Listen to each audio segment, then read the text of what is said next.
Hi යාළුවනේ. ඔයාලව ගොඩක් ආදරෙන් රුවිනි රෝෂිනී මගේ YouTube channel එකට පිළිගන්නවා. වීඩියෝ එක පටන් ගන්න කලින් පුංචි මතක් කිරීමක්. මාව තාමත් subscribe කරපු නැති යාළුවෝ ඉන්නවා නම් වීඩියෝ එක බලන්න කලින් මාව subscribe කරන්න කියලා ආදරයෙන් ඔයාලගෙන් ඉල්ලනවා. අද මම ඔයාලව කොහෙටද එක්කගෙන යන්නේ කියලා වීඩියෝ එකේ thumbnail එක දැකපු යාළුවෝ නම් දන්නවත් ඇති. අද අපි යන්නේ සිංහල සිනමාවේ මේ දවස්වල ගොඩක් ජනප්‍රිය ලස්සන චිත්‍රපටයක් බලන්න. ඒ තමයි ආදරණීය දරුවක්. අපි දැන් ඉන්නේ යාළුවනේ මිනුවන්ගොඩ ටවුන් එක පහු කරගෙන යමින් ගමන්. දැන් වෙලාව 12:45ට විතර ඇති.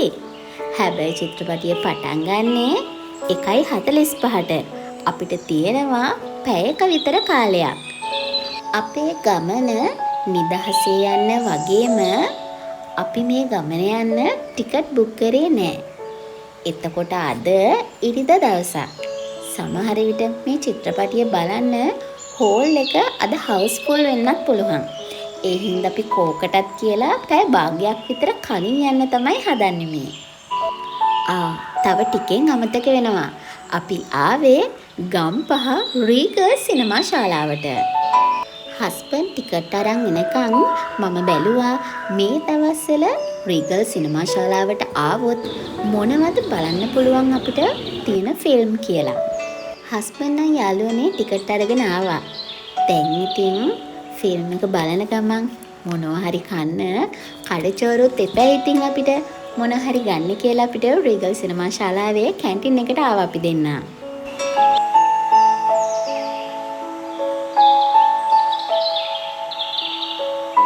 ඔයාලට පේනවද යාළුවනේ මේ ඉඳගෙන ඉන්න හැමෝම ආදරණීය තරුවක් චිත්‍රපටිය බලන්න ඇවිදින් ටිකට් අරගෙන ඉඳගෙන ඉන්න කට්ටිය.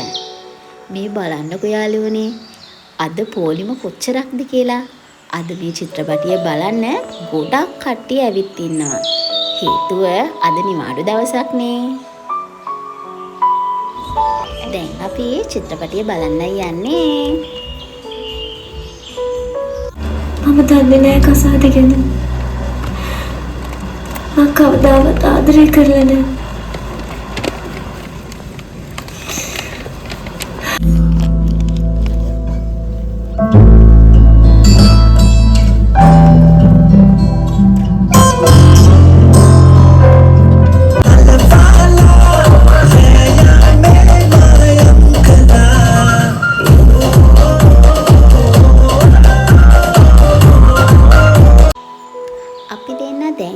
ෆිල්ම් එක බලලා එළියට ආවා විතරයි.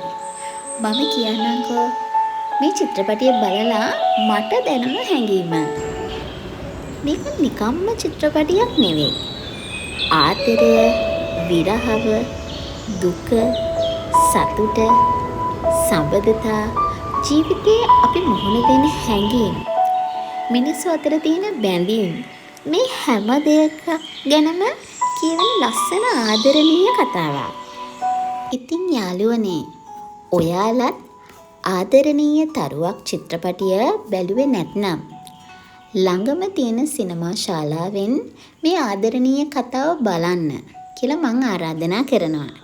ඒ වගේම ඔයාලා ආදරණීය තරුවක් චිත්‍රපටිය බලලා තියෙනවා නම් ඔයාලට මේ චිත්‍රපටිය ගැන දැනුනේ කොහොමද කියලා කමෙන්ට් එකක් දාගෙන යන්න අමතක කරන්න එපා. බලන්නකෝ යාළුවනේ මම මෙතනින් බයික් එක හරවනකොට තමයි දන්නේ හස්බන්ඩ් මාව ඊළඟට කොහෙටද එක්කන් යන්නේ කියලා.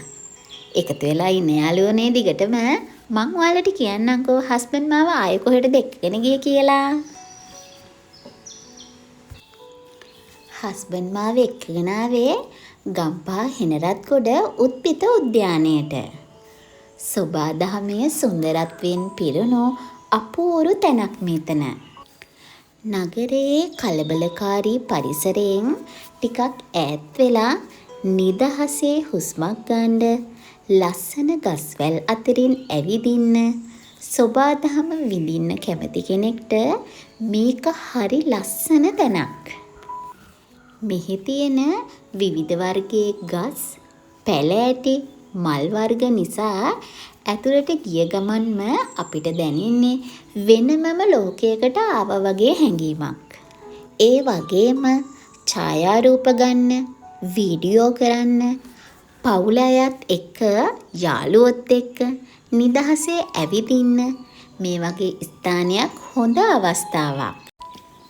විශාල ගස් වලින් ලැබෙන සෙවණත්, වටපිටාවේ තියෙන කොළ පාටත්, කුරුල්ලන්ගේ හඬත් එක්ක මෙතන ගත කරන කාලය හිතට ලොකු සැනසීමක් ගෙන දෙනවා. විශේෂයෙන්ම සොබාදහමට ආදරය කරන අයට, ගස්වැල් සහ පැලෑටි ගැන ඉගෙන ගන්න කැමති අයට මේ ස්ථානයෙන් ලස්සන අත්දැකීම් ලබා ගන්න පුළුවන්. ඒ විතරක් නෙමෙයි යාළුවනේ. පවුලේ අයත් එක්කත් ඇවිත් නිදහසේ ගත කරලා යන්න පුළුවන් ලස්සන තැනක් මෙතන.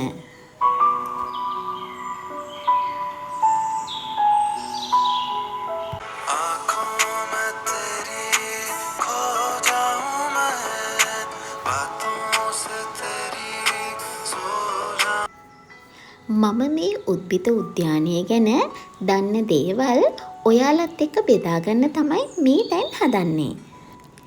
හෙනරත්ගොඩ උද්භිත උද්‍යානය ආරම්භ කරලා තියෙන්නේ 1876 වර්ෂයේ.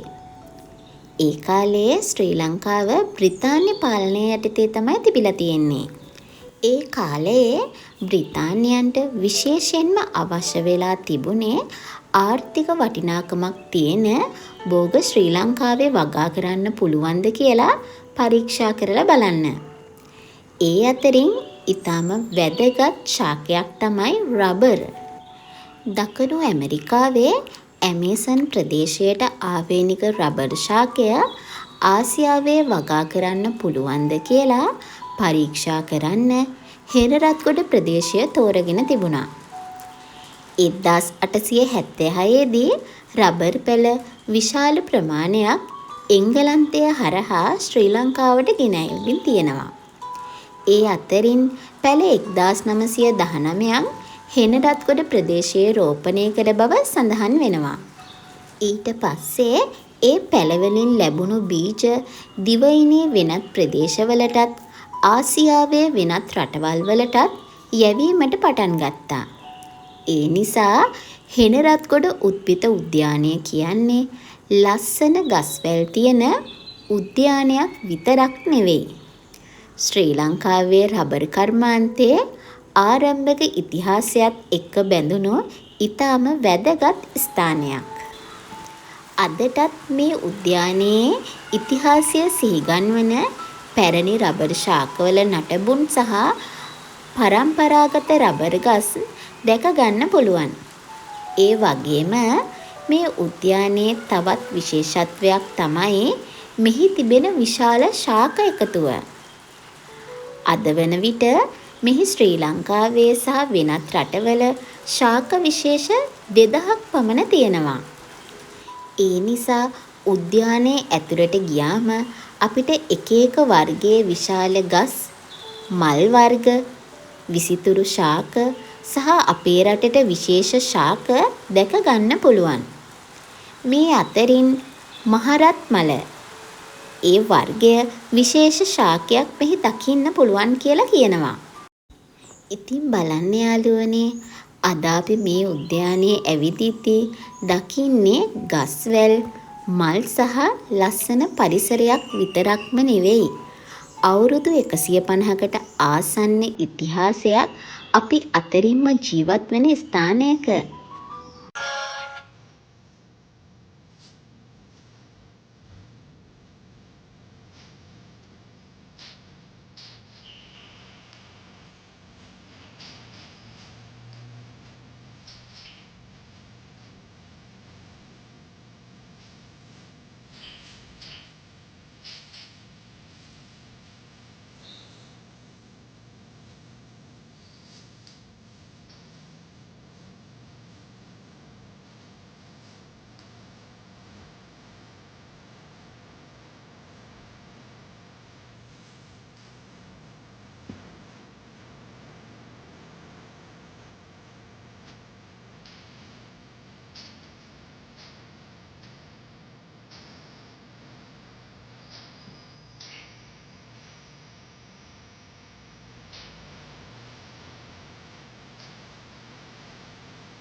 අද අපි එක්ක මේ සුන්දර ගමනට එකතු වුණාට ඔයාලට ගොඩාක් ස්තුතියි.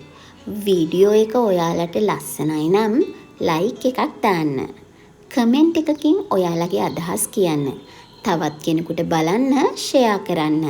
මගේ YouTube channel එක subscribe කරලා අපිත් එක්ක දිගටම එකතු වෙන්න. එහෙනම් තවත් ලස්සන තැනකින් ආය හමු වෙමු. ගිහින් එන්නම් යාළුවනේ.